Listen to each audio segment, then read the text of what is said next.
I'm going to talk about perfection, so I figured it wasn't a good day to be perfectly coiffed and perfectly made up, perfectly dressed for a live video.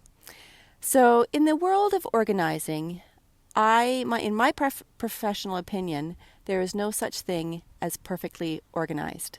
There is, however, something called organized perfectly, because after one says it's organized perfectly, there is a need of something after that. Organized perfectly for what? Organized perfectly for whom? Organization has to work for the people that are using it. If you're organizing your cupboard, it could be organized perfectly for you to use it, to be happy, to be functional, to be effective using your particular cupboard.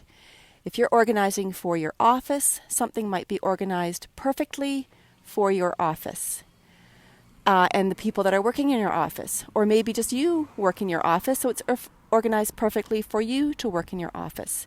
There are so many different ways of organizing something. There is no perfect way to do it, but whatever you do, it has to work for you. Do you like to see what's inside a container? Then it would be a good thing if the container were clear. Do you like to read container labels? Then it doesn't matter if the container is clear. You need to have really good labels that'll tell you exactly what's inside. Do you like to toss things into containers? Then you're probably going to want a container that doesn't have a lid.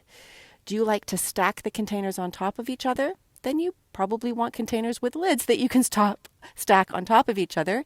And if you're a label reader, you're going to want to have labels as well.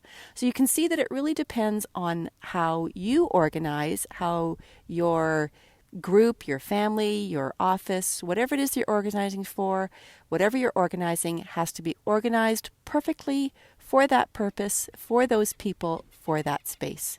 I hope that's helpful. I look forward to seeing you tomorrow. Have a great weekend, everybody. Bye now.